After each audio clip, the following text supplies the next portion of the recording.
Hello students, welcome to 1 plus 1 channel. இன்னைக்கு நம்ம வீடியோல 10th standard chapter 7 exercise 7.5 பார்க்க போறோம்.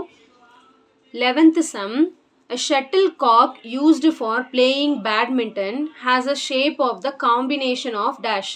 அதாவது shuttlecockலயா அது வந்து என்னென்ன காம்பினேஷன்ல இருக்கும்னு கேக்குறாங்க. Cylinder and a sphere கிடையாது, sphere and a cone கிடையாது, hemispherical and a cone கிடையாது. ஸோ ஷட்டில் கார்க் எப்படி இருக்கும்னு தெரியும் இல்லையா, அதாவது இப்படி இருக்கும் இந்த ஷேப்பில். ஸோ இது பார்த்தீங்கன்னா frustum of a cone and a hemisphere, இந்த ஷேப்பில் தான் இது வந்து இருக்கும். ஸோ ஆப்ஷன் டி தான் இதுக்கு வந்து கரெக்டான ஆன்சர். சரிங்களா? நெக்ஸ்ட் பாருங்க. A spherical ball of radius r1 units is melted to make 8 new identical balls, each of radius r2 units. Then r1 is to r2 is dash ன்னு கேட்டிருக்காங்க. அதாவது a spherical ball of radius r1 units, ஒரு spherical ball இருக்கு, r1 units ன்னு சொல்லியிருக்காங்க. Okay, so ஒரு spherical ball ஒன்று வரைஞ்சிக்கலாம்.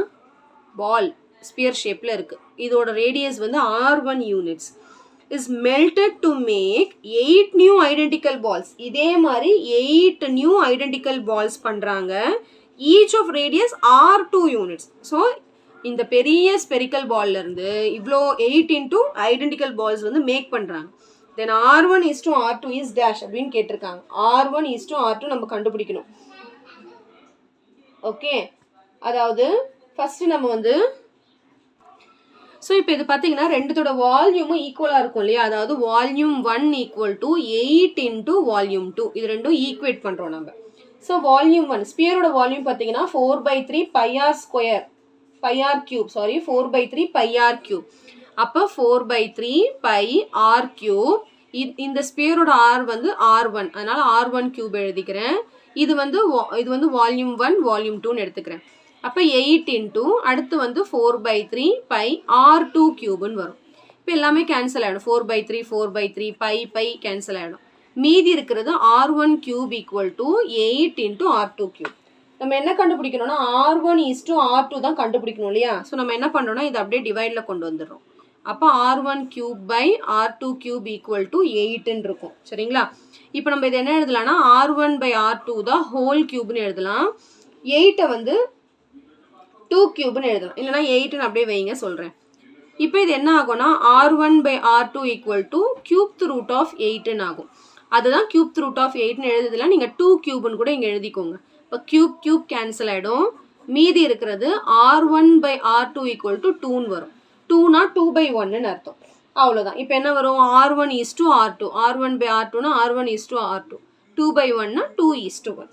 So r1 is to r2 பார்த்தீங்கன்னா 2 is to 1ங்கிறது ஆப்ஷன் ஏ தான் இதுக்கான வந்து கரெக்டான ஆன்சர். சரிங்களா? நெக்ஸ்ட் சம் பார்த்துடலாம். இது வந்து 12th sum. Okay, next sum பார்த்தீங்கன்னா the volume in centimeter cube, the volume in centimeter cube of the greatest sphere that can be cut off from a cylindrical log of wood of base radius 1 centimeter and height 5 centimeter is dash அப்படின்னு கேட்டிருக்காங்க.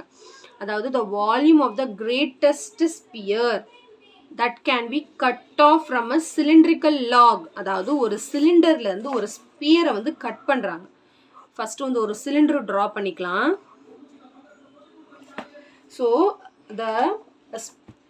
the volume of the greatest sphere that can be cut from the cylindrical log ன்னு சொல்லியிருக்காங்க. that can be cut off from a cylindrical log of wood of base radius 1 centimeter and height 5 centimeter. அதாவது cylindrical log ஓட base radius வந்து 1 centimeter, height வந்து 5 centimeter. அந்த ஸ்பியரோட volume என்னன்னு கேட்குறாங்க. So ஸ்பியரோட volume என்னது, 4/3 pi r cube. அதாவது the volume of a greatest shape that can be cut off from a cylindrical log, அதாவது the volume of the greatest sphere கேட்குறாங்க. அவ்வளோதான். ஸோ எல்லாமே சப்ஸ்டியூட் பண்ண வேண்டியதான். 4/3 pi, இந்த ரேடியஸ் தான் என்னது ஸ்பியரோட ரேடியஸுமே. அப்போ 1 cube.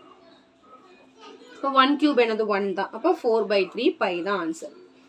Okay, so option A தான் இதுக்கு கரெக்டான answer. Volume of the big sphere பார்த்தீங்கன்னா 4/3 pi. ஓகே, நெக்ஸ்ட் சம் பாருங்க.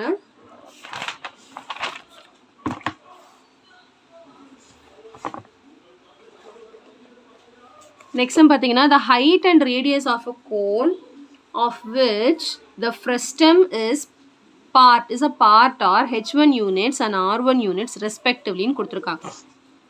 அதாவது the height and radius of a cone of which the frustum is a part are h1 units and r1 units ன்னு கொடுத்திருக்காங்க. சரி. Respectively. Height of the frustum is h2 units and radius of the smaller base is r2 units. If h2 is to h1 equal to 1 is to 2, then r2 is to r1 is equal to dash அப்படின்னு கேட்டிருக்காங்க. இப்போ நம்ம என்ன பண்ண போறோம்னா the height and radius of a cone of which the frustum is a part அப்படின்னு கேட்டிருக்காங்க சொல்லியிருக்காங்க. அதாவது கோன் இருக்கு அது உள்ள வந்து ஃப்ரஸ்டமும் ஒரு பார்ட்னு சொல்லியிருக்காங்க. சரி ஃபர்ஸ்ட் ஒரு கோன் வரைஞ்சுக்கலாம். இது உள்ள வந்து ஒரு ஃப்ரஸ்டமும் ஒரு பார்ட். அப்ப ஃப்ரஸ்டம் வரையணும் இல்லையா? அப்ப இப்படி இருக்கும். ஃப்ரஸ்டம் அண்ட் கோன் ரெண்டும் கம்பைன் ஆயிருக்கு இந்த மாதிரி. சரிங்களா? இப்போ என்ன கொடுத்துருக்காங்கன்னா ஸோ நம்ம இதுக்கெல்லாம் ஒரு நேமிங் எடுத்துக்கலாம். நெக்ஸ்ட் வந்து part h1 units and r1 units respectively. அதாவது height h1 r1 units கோனோட first r1 units. சரி height of the frustum is h2 unit.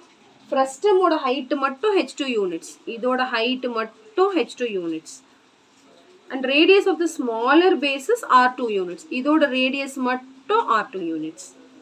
அடுத்து h2 is to h1 வந்து 1 is to 2 ன்னு கொடுத்துட்டாங்க.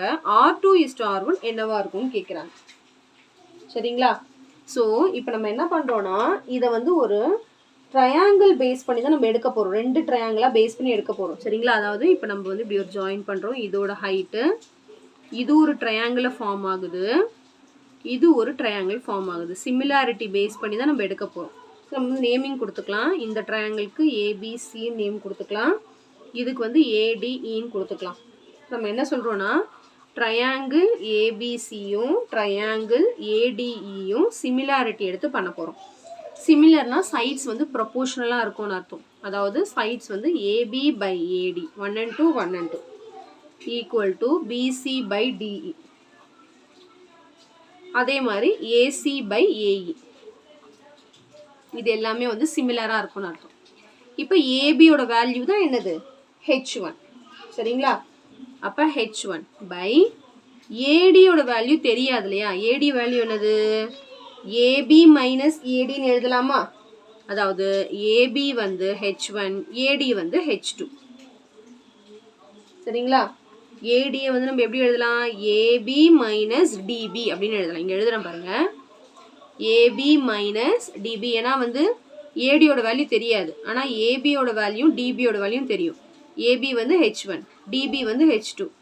இதிலிருந்து இதை மைனஸ் பண்ணுறதுனால இது கிடைக்கும். அதனால் அப்படி எழுதியிருக்கேன். ஈக்குவல் டு அடுத்து பிசி. பிசி பார்த்தீங்கன்னா r1 பை டிஇ பார்த்தீங்கன்னா r2. இப்போ நம்ம வந்து இதை நெக்லெக்ட் பண்ணிடலாம். ஏன்னா ஏசியும் ஏயும் நமக்கு தேவை கிடையாது. ஏதாவது ரெண்டு வச்சு தான் ரேஷியோ வந்து நம்ம ப்ரொபோர்ஷன் வந்து பண்ண போகிறோம். இப்போ இதை வச்சு நம்ம வந்து கண்டுபிடிக்க போகிறோம். So h1 by AD minus DB என்னது? ஏபி வந்து h1 டிபி வந்து h2. அப்போ h1 minus h2 equal to r1 by r2. சரிங்களா? இப்போ நம்ம என்ன பண்ண போகிறோன்னா நம்ம கொஷனில் வந்து h2 பை h1 1:2 கொடுத்துருக்காங்க. r2 பை r1 தான் கண்டுபிடிக்க சொல்கிறாங்க. அதனால் நம்ம ரெண்டு பக்கமும் என்ன பண்ண போகிறோம்னா டேக்கிங் ரெசிப்ரோக்கல் பண்ண போகிறோம். Taking reciprocal as per the question பண்ண போகிறோம். சரிங்களா? ரெசிப்ரோக்கல் பண்ணுறதுனால இது அப்படியே மாறிடும். h1 minus h2 by h1 equal to r2 by r1. இப்போ ஆஸ் பர் த கொஷின் வந்துடும். இப்போ நம்ம கண்டுபிடிச்சிடலாம். ஸோ இதை எப்படி எழுதலாம்னா இது அப்படியே தனியாக ரெண்டு டினாமினேட்டரை பிரித்து எழுதுறேன். h1 by h1 h2 by h1. So h1 by h1 minus h2 by h1 equal to r2 by r1. Left hand side அப்படியே சிம்பிளிஃபை பண்ணிக்கிட்டே வந்தால் கிடச்சிரும். ஏன்னா ரைட் ஹேண்ட் சைடு தான் r2 by r1 அது அப்படியே தான் இருக்கும், மாறாது. ஸோ இது ரெண்டும் கேன்சல் ஆகி 1ன்னு கிடைக்கும். 1 minus h2 by h1 equal to r2 by r1. So 1 minus h2 by h1 வந்து இப்போ இந்த H2 by H1க்கு பதிலாக நம்ம என்ன போட்டுக்கலாம்னா 1/2ன்னு போட்டுக்கலாம். அதாவது கொஷினில் H2 is to H1 கொடுத்துருக்காங்க. இப்போ H2 by H1 equal to 1/2ன்னு அர்த்தம். அப்போ H2 by H1 பதிலாக 1/2ன்னு போட்டுக்கலாம். equal to R2 by R1. இப்போ இதை cross multiply பண்ணலாம். 2 into 1 2, 2 minus 1 1. 1/2 equal to R2 by R1. அவ்வளோதான். இதை ரேஷியோவில் எழுதுறோம். அப்போ 1:2 தான் என்னது R2:R1ன்னு அர்த்தம். புரியுதுங்களா? ஸோ 1:2. ஆப்ஷன் பார்த்தீங்கன்னா பி தான் கரெக்டான ஆப்ஷன் இதுக்கு. சரிங்களா? சிமிலாரிட்டி எடுத்து தான் இந்த சம் போட முடியும் நம்ம. ஓகே. ஸோ நெக்ஸ்ட் சம் பாருங்க. நெக்ஸ்ட் சம் வந்து the ratio of the volumes of a cylinder, a cone and a sphere if each has the same diameter and same height is dash. அதாவது volume of the cylinder, volume of the cone, volume of the sphere மூணுத்துக்குமே வந்து same volume, ratio of the volume of a cylinder, cone and sphere if each has the same diameter and same height. எல்லாத்துக்கும் same diameter same height ன்னு சொல்லிட்டாங்க. அதாவது ஹைட்டும் டயாமீட்டரும் சேம்னு சொல்லிட்டாங்க. First இதுல இருந்து என்னன்னு கண்டுபிடிக்கலாம். ஹைட்டும் டயாமீட்டரும் சேம். அப்போ ஹைட் கண்டுபிடிக்கணும். டயாமீட்டரை 2 into ரேடியஸ்ன்னு எழுதலாமா? அவ்வளோதான். அப்போ ஆர் இருக்க இடத்துல ஆர்னே சப்ஸ்டியூட் பண்ண போகிறோம். ஹெச் வர இடத்துலலாம் 2Rன்னு சப்ஸ்டியூட் பண்ண போகிறோம். இப்போ என்ன சொல்லியிருக்காங்கன்னா volume of cylinder is to volume of cone is to next வந்து volume of sphere. இதோட ரேஷியோ தான் நம்ம இப்போ கண்டுபிடிக்க போகிறோம். சிலிண்டர் பார்த்தீங்கன்னா pi R square H, cone பார்த்தீங்கன்னா 1/3 pi R square H, sphere பார்த்தீங்கன்னா 4/3 pi R square R cube. Sorry, இப்போ என்னெல்லாம் கேன்சல் ஆகுதோ பண்ணிடலாம். பை எல்லாம் கேன்சல் ஆகிடும். ஆர் ஸ்கொயர் ஆர் கியூப் போயிடும். அப்போ மீதி ஒரு ஆர் இருக்கும். ஹெச் மூணுத்துலையுமே இல்லை. ஓகே. இப்போ ஹெச்சுக்கு பதிலாக நம்ம என்ன சப்ஸ்டியூட் பண்ணலாம்? 2R. அப்போ 2R is to இந்த 1/3 இருக்குது. இங்கே ஹெச்சுக்கு பதிலாக 2R is to இங்கே 4/3 இருக்குது. இங்கே ஆருக்கு பதில் ஆர். அவ்வளோதான். புரியுதுங்களா? இப்போ நம்ம என்ன பண்ண போகிறோம்னா டினாமினேட்டர் சேம் பண்ணால் மட்டும்தான் இதை கேன்சல் பண்ண முடியும். ஸோ இந்த ரெண்டு டினாமினேட்டர் சேமாக தான் இருக்குது. இந்த டினாமினேட்டர் சேம் பண்ணணும்னா இதை 3ஆல் மல்டிப்ளை அண்ட் டிவைட் பண்ணணும். அப்போ ஏன்னா இங்கே 3 இருக்குல்ல, அப்போ இங்கேயும் 3 பண்ணணும். 2R into 3/3 is to இதை பண்ணால் என்ன வரும்? 2R/3 is to இங்கே வந்து 4R/3. ஸோ இப்போ மல்டிப்ளை பண்ணுங்கள். மல்டிப்ளை பண்ணால் 6R வரும். 3 எல்லாம் சேம் ஆயிடுச்சு, கேன்சல் பண்ணிடலாம். 6R is to 2R is to 4R. அவ்வளோதான். R எல்லாம் கேன்சல் ஆயிடுச்சு. இப்போ 6 is to 2 is to 4.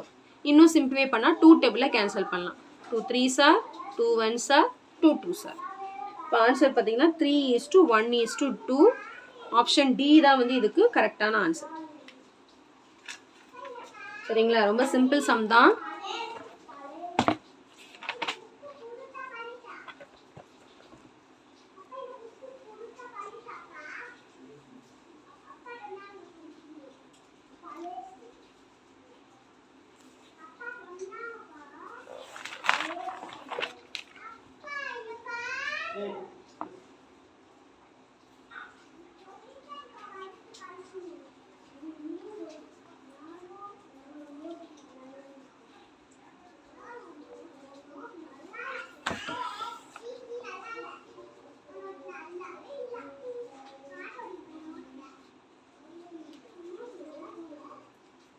So கண்டிப்பாக இந்த சம்ஸ்லாம் உங்களுக்கு கிளியராக அண்டர்ஸ்டாண்ட் ஆயிருக்கும்னு நினைக்கிறேன். So thank you so much for வாட்சிங் ஸ்டூடெண்ட்ஸ். Bye bye.